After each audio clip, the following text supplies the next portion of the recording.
देश की सच्चाई सच छुपने नहीं देंगे। हमारे यहाँ की सबसे बड़ी समस्या, ऐसे तो हर एक वार्ड में है और हमारा वार्ड तो सबसे डाउन है। ये तो 200 घर जो उस तरफ है, गुमटी के उस तरफ, वो तो हमारा सालों भर डूबा ही रहता था। अब पिछले बार तो ज़्यादा बारिश हुई जिसके कारण यहाँ तक आ गया था, पूरे वार्ड में पानी भरा हुआ था हर एक घर में। इस बार थोड़ा कम हुआ है तो हर जगह नहीं भरा है, लेकिन कुछ हमारे जो भाई बंधु हैं सालों भर डूबे रहते हैं तो बड़ा कष्ट होता है। ऐसा और हर एक वार्ड में होता है तो बहुत कष्ट है। और इस बार सरकार ने और ऊपर वाले ने कहिए कि ऐसा मौका दिया है हमें, जो कि जनता इस पद के लिए चुन रही है। चुनाव करेंगे। हाँ, चुनाव करेंगी तो बहुत खुश हैं। और काम जो करने वाले जनता पे भरोसा विश्वास है कि आप उप महापौर की कैंडिडेट हैं और जनता आपको जिताएंगे। क्योंकि काम करती हूँ, काम करने वाले को ईश्वर हैं वो हमारे। जनता जो है ऊपर वाले के बाद ये नीचे वाले हमारे भगवान हैं, मतदाता मालिक।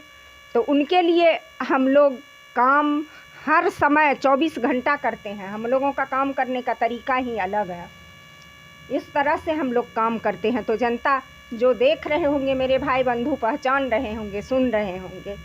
और वो लोग भी कहते थे कि सर हम लोग तो अभी नहीं दे पा रहे हैं वोट, हम लोग को देना रहता तो सर देते। हम लोग का आप ऐसे भी काम करते हैं, मैडम ऐसे भी हम लोग का काम करवा देती हैं। तो ऐसे करते हैं। एज ए लॉयर भी अपने वार्ड में बदनामी के चलते नहीं करते थे कुछ काम, लेकिन दूसरे वार्ड के अगर कोई रिक्वेस्ट करते थे तो कर देते थे उनका काम। तो ये सारी बातें हैं। और जल निकासी की जो समस्या है वह बिल्कुल बेढंगे तरह से, सरकार का लागत तो इसमें बहुत लग गया, लेकिन इतने गंदे तरीके से बना हुआ है कि सारा पैसा पानी में व्यर्थ। तो मैं उसको चाहती हूँ कि जैसे कोई बड़ा वैसा जगह देखकर, निगम क्षेत्र के अंतर्गत हो या बाहर भी हो, तो कुछ निगम से यानी निकासी का साधन देकर रुपया कुछ वैसा दे करके ज़मीन लेकर और फिर उसमें पूरा वो करके पानी को करें, उसमें यानी सोख्ता टाइप बना के बड़ा सा उसमें पानी को सबको सेव करके फिर उसको यूज में भी प्यूरिफाई करके ला सकते हैं, दे सकते हैं नल के द्वारा। तो वो भी मैं करना चाहती हूँ।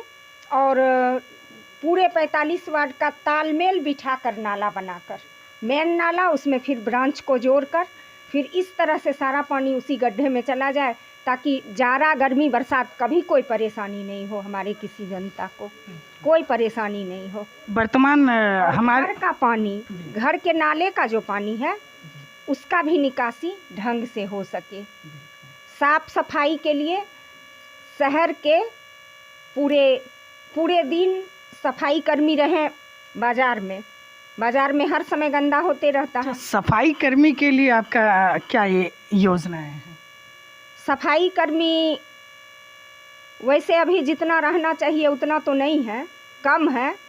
और जो वार्ड बड़ा रहेगा उसमें मैं ज़्यादा दूंगी, और जो छोटा वार्ड रहेगा उसमें थोड़ा कम भी रहेगा तो चलेगा। और उतने से नहीं होने वाला है। और सफाई कर्मी का बहाली भी नए का होगा। सफाई कर्मी लगातार नगर निगम में धरना प्रदर्शन कर अस्थायी नौकरी की मांग कर रही थी। उसके पीछे मैं सरकार से ये बात कर तालमेल बिठाकर जैसा होगा वैसा करने का प्रयास करूंगी। रहेगा मेरा ये पहल। और कचरा जो है मोहल्ले में तो 2 बजे तक रहता है, बस काफ़ी है। 2 बजे तक डेली आ जाता है तो मोहल्ला साफ रहता है। तो यही सब है समस्या।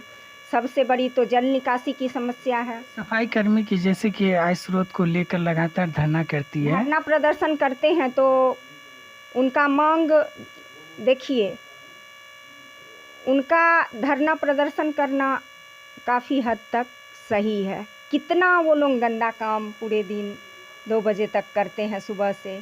कहीं कहीं दूर दूर के गांव में रहते हैं, वहाँ से आते हैं तो पूरे नगर को साफ रखते हैं। तो थोड़ा कुछ एकदम ज़्यादा तो वो नहीं मांगते हैं, वाजिब ही मांगते हैं तो वाजिब दिलाने का प्रयास करूँगी। वर्तमान हमारे चैनल के माध्यम से आप अपने नगर निगम की जो जनता है उनको क्या संदेश देना चाहते हैं? उनको मैं यही संदेश देना चाहती हूँ कि अगर वह हमें अपना आशीर्वाद देती हैं, मत रूपी आशीर्वाद, हमें इस पद के लायक समझेंगी, यहाँ तक पहुँचाएंगे, तो मैं उनके दुख दर्द में हर समय उनके लिए जो भी सुविधा है हमारे अधिकार क्षेत्र के अंतर्गत मैं हमेशा तत्पर रहूँगी। मैं कार्य दिवस के हर दिन अपने कार्यालय में 45 वार्ड की जनता के लिए मौजूद रहूँगी और उनके दुख दर्द को सुनकर उसका त्वरित निदान करूँगी।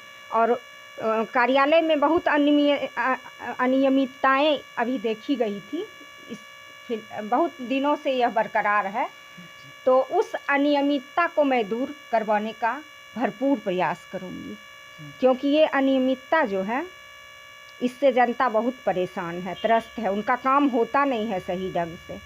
अब जो गरीब लोग हैं उनका काम नहीं होगा, वो आर्थिक दृष्टिकोण से उतने मजबूत नहीं है तो कहाँ से कर पाएंगे, नहीं पे करते हैं तो उनका काम नहीं होता है, ये गलत चीज़ है। तो इस पर पाबंदी लगना बहुत ज़रूरी है और मैं ऐसा करवाऊंगी जनता के काम को। और मैं एक अपना नंबर अलग हेल्पलाइन वार्ड में हेल्पलाइन नंबर करूंगी जारी, जिससे कि किसी भी हेल्प की ज़रूरत हो किसी भी जनता को निःशुल्क सेवा रहेगा।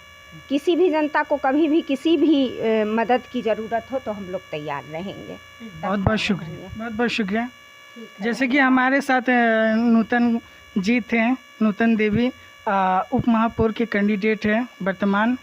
अभी चुनाव स्थगित कर दिया गया है लेकिन दिसंबर तक फाइनल होने की चर्चा चल रही है और हमारे नूतन जी जो उप महापौर के कैंडिडेट है लगातार अपनी जनता के बीच जनसंपर्क कर रहे हैं और जनता के ही इजाज़त से इन्होंने उप महापौर की दावेदारी की है बेगूसराय में और इस बार पूरा विश्वास के साथ इन्होंने उप महापौर की चुनाव लड़ने की तैयारी कर रखी है। जनता मालिक इस बार इन्हें आशीर्वाद देंगे और उप महापौर की कैंडिडेट जो इन्होंने अंतर्मन से इस पद को संभालने के लिए जो बनी है इसको निस्वार्थ भाव से इस पद को संभालेंगे और बने रहिए देश की सच्चाई में।